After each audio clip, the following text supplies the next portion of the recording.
everybody. Thank you all for being here. We appreciate it. You guys have made the absolute best choice of anybody coming to this session. We were up here practicing gang signals. I'm apparently in an education gang. So this is a session about creating jobs in the inner city and in low-income communities. And we're gonna do that through the story of Green Streets, which is a startup company based out of San Francisco. And you're gonna hear the story of these three people who all played a role in creating Green Streets. I think you guys are gonna find this really meaningful, and I'm very biased about this. I love this story. I love the little bit of the film that you're gonna see. But knowing the work that you do and what you care about, I think you're going to find this meaningful on 3 levels.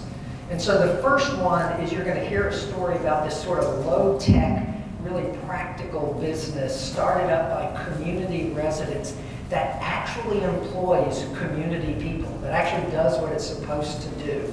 And I know that's something many of us struggle with and are looking for solutions. So hopefully we'll spend some time talking about how this can be done in other contexts.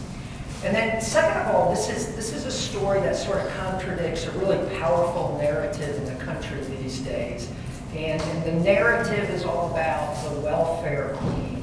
And it's about low-income people living off of the rest of us. And not to get overly political about it, but it's a narrative of the other 47% who allegedly don't contribute to society. And this is a story that very powerfully contradicts that. And then lastly, it's a great human story about second chances, about perseverance, about grit. If you were here last year, we heard Brian Stevenson. And we heard Brian Stevenson say, he said a number of wonderful things, but one thing that stuck with me is that a person should not be defined by the worst thing they've ever done in their life. And this is a story that illustrates the wisdom of that. All right, so I've got up here with me, I'm just going to say their names. They actually can talk, but they're not going to speak till after we show a little piece of the film. Because what we're going to do is we're going to introduce Sophie, Constantinou, and Tyrone, Mullins, and David Mauroff. And we're going to introduce them through the film. You'll hear Tyrone and David directly, so you'll get to know them. And you'll hear Sophie, not from her voice or her presence, but you'll see it through her artistic direction. You'll get to know a lot from her by that. So we're going to show about a 25-minute clip. And then as soon as it's done, we're going to jump into question and answer. Okay? That works for everybody? All right, you're still glad you're here, right? Okay, let's go. Roll it.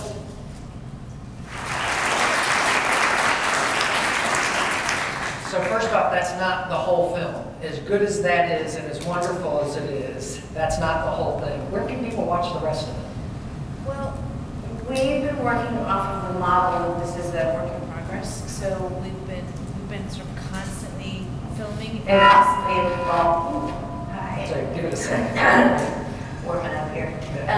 So we've been constantly evolving the film, and I think actually these are the perfect opportunities for us to show it. And I think we're sort of committed to this being a conversation. That the film is one day will be done, and that will be when there's a complete story that we're ready to kind of say beginning, middle, and end. But right now, it's evolving. Okay. So, Tyrone, you still get emotional when you see that? Oh, definitely. Yeah. First and foremost, because where we at this October 6th or 7th, so we're coming up on the anniversary of Martin passing, and it was a difficult loss for the group, for the neighborhood, for everybody. He was somebody who was trying to better himself, had just returned home from prison, had a 6-month-old daughter, and was just hanging outside and got shot in the head. It's the reality that we live with, which makes what we're doing with Green Streets, even in our community, just that much more powerful, because it's a tough time for us. It's a tough time, period, just being a black male in America. And if somebody that looked like you may not murder you, the police may murder you or someone else. And that's the reality we live with every day. They'll tell you every time I watch this, when it gets to that part, I start crying. It's just the way it is with me because I believe in what we're doing and I know what we're trying to overcome. So all of us watching this can sort of impose our own thinking on what the challenges were for you in doing this. But what are some of the challenges that we might not necessarily think of? Finding the balance in my community. I'm very respected in my community, so I value like what older dudes taught me and how they, was there for me, but they didn't show me a lot of stuff that could benefit me longevity-wise, and it was weird having Dave come into my life, and he's white, you feel me? And, but he didn't ever play that thing with me. He said, I see something in you, and I want to see how I can help you first. That when we had the initial conversation about Green Streets, after the ribbon cutting ceremony, we were saying we want to work. They said, okay, we'll talk. And I remember he called me, and he came and picked me up on Grove, like in his minivan. And the minivan I'm speaking of, when Dave worked at the property, he showed up in a minivan. We like he the feds or something. We don't know what he doing. He you know what I mean? So people would kind of like spin off when he come. So when he came and picked me up in the minivan, that was big. And then we just had a real life talk, and he saw something in me that nobody ever told me they seen in me before. All right, so what did you see, David? Well, I mean, a human being, first and foremost. I mean, just a man that had the courage to step up and say, like, approach me. I knew that was big. For him just to walk up to me in the parking lot in public and talk to me, that was huge. And I knew that courage, and being familiar with the streets, you kind of know who's doing what. And these guys on the street corners are talented. They're already business people. They're already leaders. They have all these innate skills, and it's redirecting them. And it was really easy. And Tyrone, you can see this. I mean, he carries himself in a way that just. He's dignified, he's respected, and it was just kind of like a communication from one person to another. When you see somebody and they can do whatever they want to do, you just go with it. And we just really in that moment kind of had to trust each other, and it was a really weird trust that was formed in that one moment. And from that time forward, there's just like I said, there's no turning back. So Tyrone, do you see those same things in yourself? What do you think makes you successful? Fearless, the ability to persevere. I've seen many different things thrown at me in life, and just the ability to stay strong and overcome them. I feel like there's nothing that you can't do, and I try to just preach that or push that energy back out into the people that surround me. So I love the opening where you're showing that tattoo, and you've got the friends and family members who have died by violence. Mm-hmm. And here you are, you're in the Bay Area, you're at ground zero for startup companies. And I'm thinking, there's not another CEO in the Bay Area who's got that kind of thing. So do you see yourself as a CEO? At first I didn't, yeah. But now I do. I'm very, very comfortable in my skin, and along this path I've been able to acquire a lot of different things that'll stay with me a long time. I've been a real sponge of just learning business, have some great people around me, other people that you may not see in the film, that's like this group or a circle around me that's just always instilled confidence in me to keep me moving forward. I have moments where I don't know if I got enough energy to keep moving forward what's been bestowed upon me, but I got a lot of people around me that just keep pushing positive energy into me and saying, you can do it. Yeah. So, Sophie, you're a filmmaker. You get lots and lots of stories coming across your desk. What grabbed you about this one? Why is this one you wanted to do? That is a good question. I think there's a really simple answer, and then I think what we have become is way more complicated. But David said, "Oh, come and help out. We just want a little video for the year anniversary, and maybe you could squeeze it into your schedule." And I was like, "Oh, okay."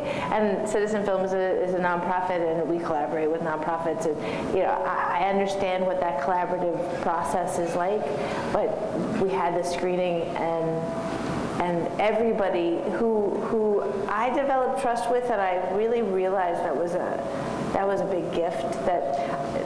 That trust was hard earned, and it was fragile. But I think we showed the movie, and everyone came and they said, we don't see positive stories about our community. That's the first time I've seen a positive story about our community.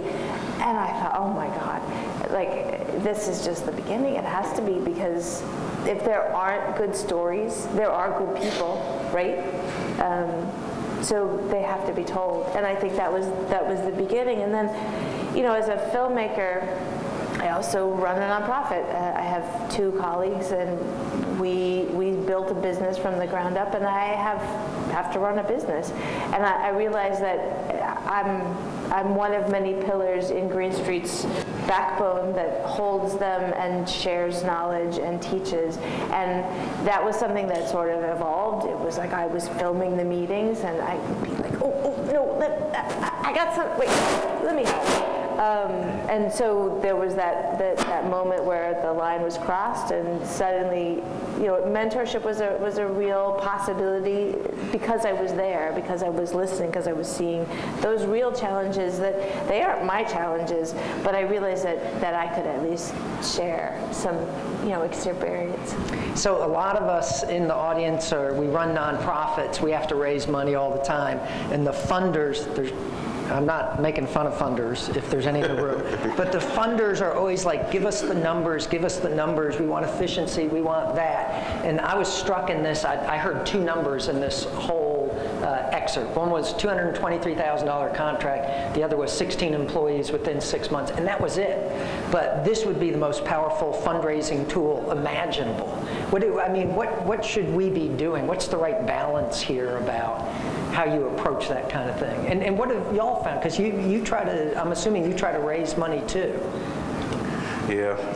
Well, on our end, we found that it's a lot of difficulty in that area. Luckily, we're a social enterprise, so we balance contracted work, and then we also can go after grants to support the business development. And pursuing grants in the nonprofit world, at least in San Francisco, I don't know how it is everywhere else, is it's pretty territorial. So it's a lot of pushback for a lot of new energy. And the thing about Green Streets is it's really innovative. It doesn't follow the traditional models of a nonprofit, so to speak. And you know, it just takes courage on the other end of funders to say, I want to give this a shot, because all this was based off of caring and courage. Yeah. And so, I'm sorry, go ahead, Sophie. I was going to say, you know, I think one of the big grants that sort of changed my mind about my role, because I saw it not being effective, was there was the SIF grant, yeah. And the whole measure was, great, you've got 12 employees, now you need 32 employees, and you need to triple the number of contracts. And it really drove the company to a place it was not sustainable. And the truth is that every life matters, and every person needs a lot more support than they're getting. So to have more people who need more help without having more help and more understanding of what it takes to actually nurture the individual's growth, their personal and their professional growth side by side with on-the-job training. I think that was crucial. It was a crucial turning point where size didn't matter. Really, success and building a model, which I think is still being built, is the most important. And one thing, you know, this started with $0. There was no upfront investment. It basically, you know, and all of you kind of have this capacity because you're in the property management development world. You have funding streams at your disposal. All I did from the property management level, because I was managing those properties, was basically retool our operating budget a little bit. I knew I could save money with trash, and I also knew that if I could get these guys engaged, I could probably cut back a little bit on private security and fudge a little here, and then that money was invested in them. So it really was just a matter of figuring out how to take money that's already there, McCormick Barron being the angel investor, and putting it back in their pockets and building that ownership from the ground up. At Green Streets is never based on grants, because, you know, as lovely as Tyrone is, he's not like a fluffy kitten or a little baby. Like funders really, it's hard to take this story to people, because, you know, not a lot of people are funding 28 to 40 and 50-year-old men and women that have been in jail that are really seen as a throwaway portion of our society. Absolutely. So, you know, it's a real challenge to get funders to pay attention to this model, and that's why it's really based on, they create jobs based on getting contracts. That's real life. That's the world of business.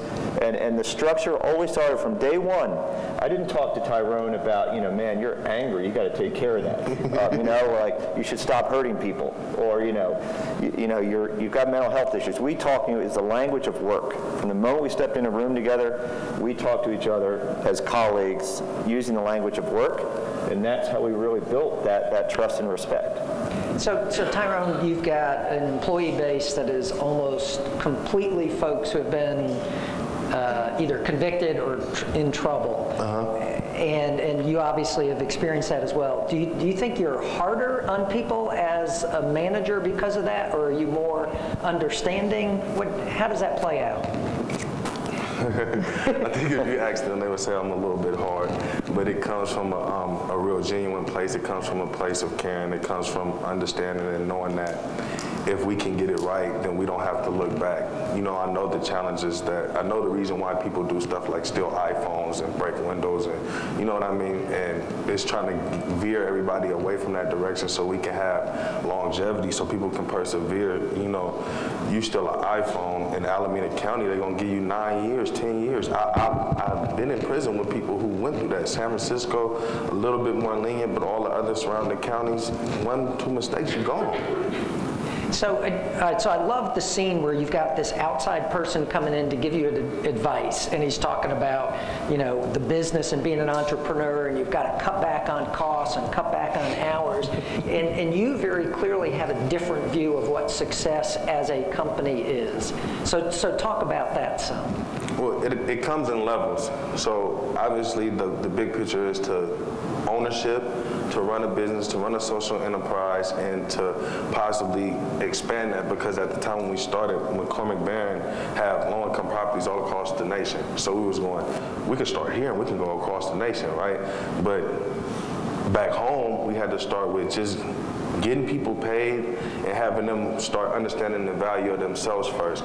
And when they was talking about like cutting the hours down and stuff like that, then you got people, I'm convincing them not to sell dope. And you saying cut my hours, so what you think you gonna do? You know what I mean? And then that increases the chance of something bad happening to them. So that's what I'm saying, don't forget the mode of the people, like where the people are coming from.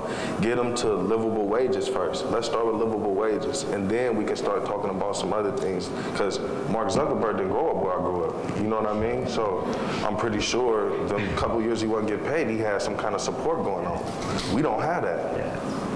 So, all right, so the movie makes it seem like there's this really direct line between your epiphany, solar panel work, and you say, wow, I like this makes me feel good, and then the next thing you know, there's Green Streets. And clearly, it wasn't that simple or direct. What are some of the steps along the way that happen behind the scenes? Either one of you, David or Tyrone. In some ways, in a crazy way, it kind of was. Okay. Because, like, you know, I had done a bunch of research on best practices in recycling and composting, because there's a real struggle for our property, and the fines and everything were serious. And McCormick Barron's reputation was going down the toilet in San Francisco. And, you know, they have a great national reputation, and we're trying to get development deals. So I did a lot of research, and there really weren't any answers out there. Like Paul said, we call him the Santa Claus of trash, and he's a huge supporter. There's really not a model around how to effectively recycle in affordable housing. So it kind of went from me coming back from a conference, and it just happened, like, he caught me a couple weeks after that, and we basically said, like, you know, get a couple guys from Hayes, get a few guys from Plaza, get a few guys from Bernal, all rival turfs, and let's put them in a room together, and let's try to start a business. And you know, that's where I just called friends and said, you know, we started with the mission because the ownership was critical. So the first exercise we did was like how to build a mission statement, how to brand your business. And that, you know, I knew that needed to drive the rest of the conversation because they really need to own this thing. So, it really wasn't, you know. Yeah, it happened pretty quickly. The solar panels wrapped in December. We had the ribbon cutting in January, and I think we were having discussions for Green Streets by February, but it wasn't called Green Streets. Obviously, we came up with the name afterwards, but the discussions happened. I was out of work. I'm a 2-strike offender in California. 1 more strike, I'm done. I'm trigger locked, which means if I'm around a firearm or access to a firearm, I can get up to 15 years for federal sentencing guidelines. It was thin, you know what I mean? And I was like, well, it looked like I got some action here with this dude, so I'm gonna put the pressure on and see what happens.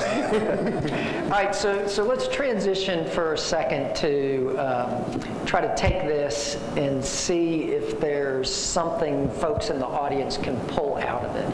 I mean, honestly, some of this feels to me somewhat accidental. Like right place, right time, right opportunity. And the key for those of us who work in this is, well, if we want to be intentional about it, how do you bring these things about? I mean, are there some key takeaways here? What can be replicated here? Well, I got one. Yeah. You know, I feel like I'm the weirdest piece of this puzzle, but I like to say David recruited me. I mean, we'd worked together before in other circumstances, and he knew I cared. But it was also, how do you find different stakeholders in the community that are outside the traditional box? And you know, a small nonprofit documentary film company was a pretty good bet. Now looking back, I think that might have been, you know, sort of an incredibly smart move, where instead of saying, well, what's obvious, like, well, how can you bring people in who are going to be part of that base of the inquiry, to ask questions, to give attention, to pay attention, to see what's there, and ultimately reflect back not just a powerful, positive story, but, okay, some business knowledge as well. So I actually think that if there's one thing to sort of spit out to this crowd, is there are probably lots of people around every corner that might really be good matches that you never thought of, beyond, you know, the sort of like, okay, there's a need, there's an income stream, how do you put the people to work? I think you need more than just a business. Okay. I would say community investment.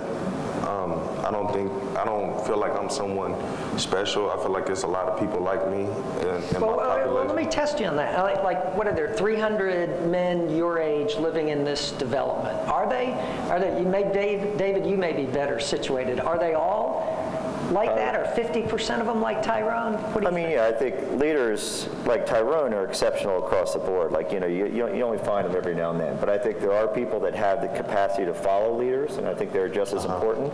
And I also believe that, yes, there are people that have different skill sets. There are a bunch of people right beneath Tyrone that Green Streets wouldn't function without them. So I do believe that, you know, and you need that in every business, nonprofit, every walk of life. You need that mix. So, you know, do I think there are 300 Tyrones? No. There's only one of each of us. But I think you tap into the strengths of all those different individuals, you're going to build a lot more Tyrones. All right, so I interrupted you. And you were saying community investment and recognizing that there are people like you, not everyone, but there are also people who can contribute in any number of ways. And I would finish that by saying, when I said investment, not just handing a job to someone and saying, here you go, here goes a job, or sending them off to a training and saying, you went to that training so you should be okay, but a consistent investment in the developmental process of someone who may have the potential to run a business. You know, 5 years ago I didn't think I could run a business. Now you can't tell me I can't run this business. Yeah. And I would say too, they're a very deliberate piece about Green Streets, because this is based on another business I had the opportunity to start with gang members in the Mission, a sidewalk clean business. And that was born out of a policy the city put in place that merchants had to keep their sidewalks clean. And these guys are hanging out on the sidewalks, messing up the sidewalks. And, you know, so I said, well, let's put 2 and 2 together, and it became a public safety effort, and it was another successful social enterprise. So look at policies, look at initiatives your cities are launching. Zero waste. Zero waste is in this situation. And, you know, the core core tenet driving all of this is ownership. So from day one, that ownership piece had to drive the entire process. So I think whatever you're doing, as you talk about bringing residents to the table and building community, you invest in the ownership first, because that's really why it's successful. Like, if they didn't feel this ownership over it, and I wasn't able to step back and take the risk and lose a lot of sleep at night and wonder if I was going to be able to keep my job, you have to be uncomfortable. And I think a big piece of this is allow yourself to be uncomfortable, because if you keep going to your comfort zone, not much is going to change.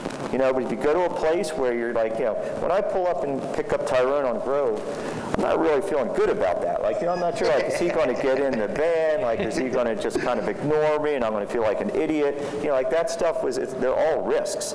And unless you take yourself out of your comfort zone, you don't get to create these opportunities. But, again, the ownership piece is very deliberate, and there's a process to create that's embedded in this model. All right, so what is, Tyrone, what's next for Green Streets? Just continuing the process of growing the business.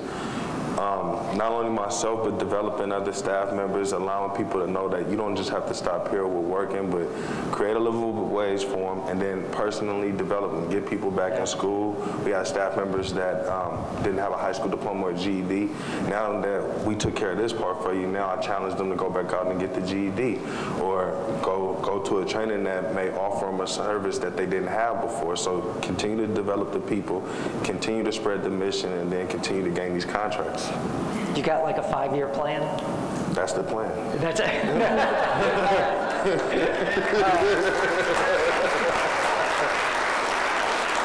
All right, do we have time for maybe just 5 minutes of questions? Just stand up, yell them out. Yeah. Go ahead. Oh, wait. Yeah. So was there jealousy among the guys that you work with? I guess we're going to make you be more formal. Sorry. Was there jealousy among the people that you work with, and then how did you pay them and give them raises, and what did how did that compare to what you made, and how did those issues of employees I make the same thing they make. that makes it a little easier. But for starters, I make the same thing they make. There's no I don't do the big me, little you thing in the company. Everybody has a value to them. Every person has something they can offer to the company. At different times, we have run into some rough patches where they go, why does Tyrone get to go here, or why is this happening with Tyrone? But I think that challenges me as a leader to come back and address my team a certain way and say, this is what's going on with this, and this is why this happened this way. But then also offering those opportunities. We had a chance to take a couple guys last month before to Atlanta to conference EPA, and then at the same time we were in the conference in Atlanta, then Randolph Lee, our operations supervisor, he was down in Los Angeles. So then other people start getting these opportunities. Other people go to trainings. I had an opportunity to go to Stanford University for Project Remade. It's for ex-offender turned entrepreneurs. Completed that, and then Remade reached back out and said, do you have anyone else that's interested? So if somebody wanted in Green Streets that was ready, other people in my neighborhood, I say, hey, this could be a good program for you, and you offer those opportunities to somebody else. We're doing this project in my neighborhood called Buchanan Change. It's a strip that you can't drive through that's been really shooting territory, and we're trying to do an operation like a project there that will change that, and you get people involved in other aspects of the business, just not going to work every day, but engaging with people, talking to people, and they start understanding how important they are to the overall success of the business. I think one thing is there has been tension. There's been leadership issues. There's been street stuff that comes to the table sometimes. Oh yeah. But I think again, these guys have been so used to being marginalized that I always remind them this happens in business. I've had some pretty crappy people do crappy things while working for me, and I had to fire them. And that happens. You really have to put in the context of it. I think we always approach Tyrone and his peers as kind of these odd men out, or these such isolated example of society, but they're not. They're just it's a business. So you're going to have issues with personnel. You're going to have a bad day where no one shows up for work and things like that. And constantly put it back in the context of business and how you approach your partners in that context, because they're business people too.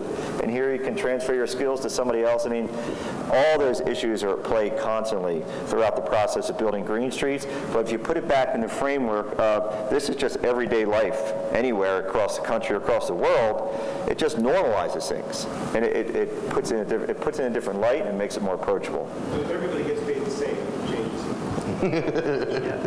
Alice?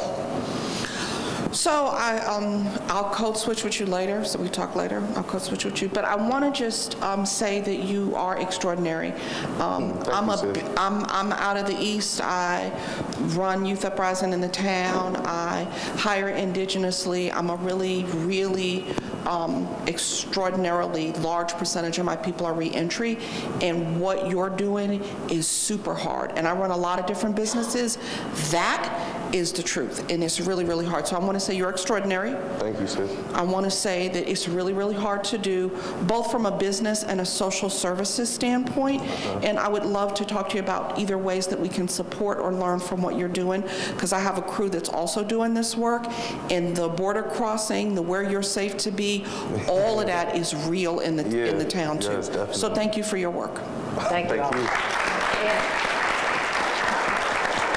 so let's do, I think, maybe 2 more questions if they're there. Just so you know, all these folks will be, it's a cocktail reception right after this, and we'll all be out there, so swarm these guys, okay?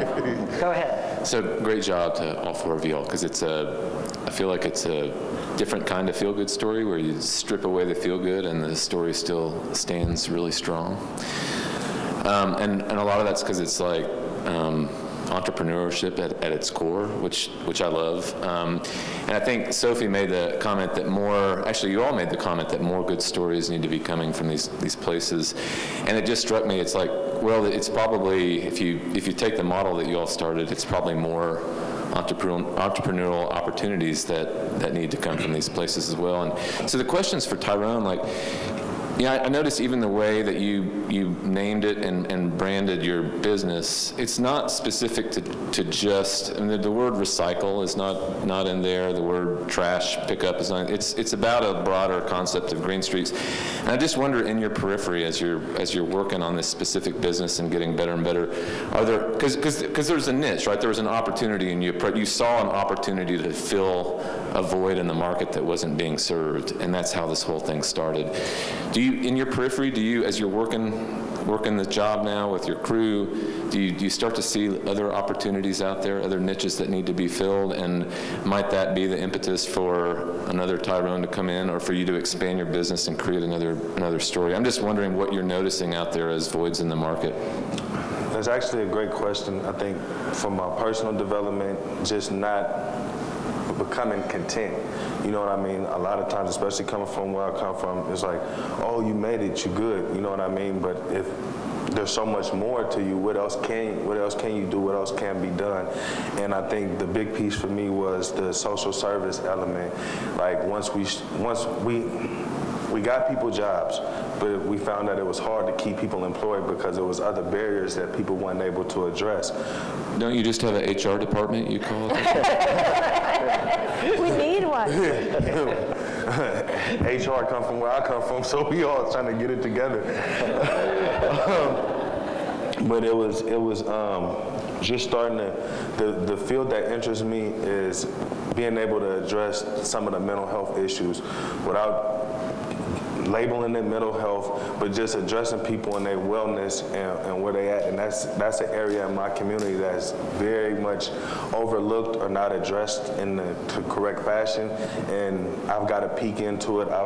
Myself, Randolph Lee, Shannon Watts, James Riley, we all certified RAP facilitators.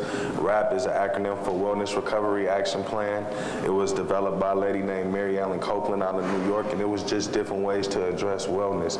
And for us, we've taken and kind of put our own spin on it, on how we address wellness in our community and how we start having those difficult conversations. And as we got into that field, I realized there's not a lot being done in the correct fashion to address how people deal with, how Shannon deals with being shot, how I deal with the things that I've seen in my life, and how we get people away from smoking 20 blunts, and how do we get people in trying something else that may allow them to become a better person overall. That's definitely a field that I'm very much interested in.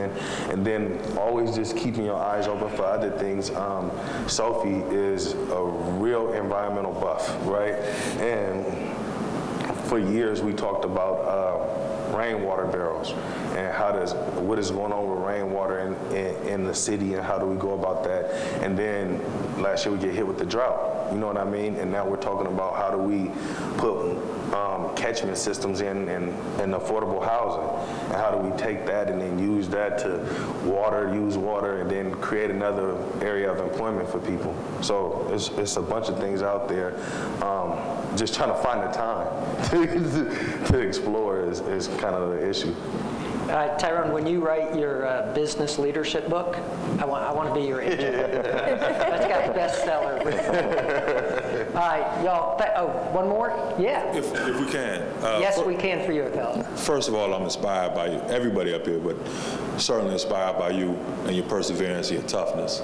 That's the first thing that kind of stood out to me, was the mental toughness to be able to see a path that maybe wasn't obvious and stick with it, even though maybe it's not immediately lucrative or immediately profitable. And that really moved me. I have kind of a personal development or professional development question for you. So we have lots of property, lots of lots that we own that all need to be maintained. And so we hire lots of ex-felons and returned citizens to do this work for us. In the clip we watched, you're sitting around at the table and you're exhorting these guys to be professional, right, to maximize this opportunity. How did you begin to bring guys along who maybe have never been to a 9-to-5, right, of any sort, or been in that kind of environment and don't even really know what the word professional means in that setting? How did you begin that process of taking guys like that were hungry? For example, I got 2 guys right now that literally, if you look at my cell phone, they've called me 4 or 5 times a day. You got any work? You got any work? You got any work? And I'm like, I love that. But how do we move them beyond that into a more professional mode of kind of business ownership? I think, Dave can help with this answer also. I think it's first though challenging myself, but then also being able to have confidence to challenge people. Meet the person where they're at, but challenge them to go beyond that. And that was actually a hard thing for me because I was so entrenched in how I live that even in a professional setting, like when Dave mentioned the thing about the anger, that wasn't a joke. Like I was really in a bad space and I hadn't addressed a lot of issues, you know what I mean? And for that population, a lot of people won't be able to address the issues. You go to prison, California Department of Corrections, and rehabilitation is the name, but they don't do any programs to rehabilitate you. So you leave out with this edge that you didn't even have before you went in there. And it takes a lot of work to work yourself back into just, I guess what you would call normalcy. So it's challenging, and in challenging someone, you can say to them, I want you to be a better person, but you gotta be committed to that developmental process of saying, what does a better me look like? You know what I mean? How am I carrying myself now, and how do I get myself to a space where I know this is where I want to be? And the people involved in that process have to be full on committed to saying, all right, let's start with some anger management. That isn't working, let's try something else. You know what I mean? And it's commitment and collaboration that'll allow a person to want to develop, and then it makes it a little bit easier for a leader like myself to come back in, and I can talk to them in one way and they'll understand me, or I can talk to them in another way and they're going to understand me, and it'll help right the ship. And I'd say 2 quick things. One thing I would implore all of you to stop creating 6-month job programs and things like that, because that it exacerbates the problem. You get into it. And it's a big thing for cities because the politicians can roll out and apologize politicians, but we had 40 youth employed this summer for 3 months, and at month 5 or month 2, all you're doing is hoarding your money so you can stock up on your supply and get out there and start dealing, or whatever your fix is, to get money when you're done. So create sustainable opportunities. And then the other piece is, what's really missing in a lot of our public housing, affordable housing communities are just ladders to opportunity. And, I was given many opportunities. My first job, a good recommendation and things like that. These guys aren't getting that. They see the exact opposite in their communities. So exposing those two young men, or whatever they are, two men, to other people in the business community, you know, is very, again, very deliberate to bring people from outside their community to them and teach them how to run a business, and also take them downtown.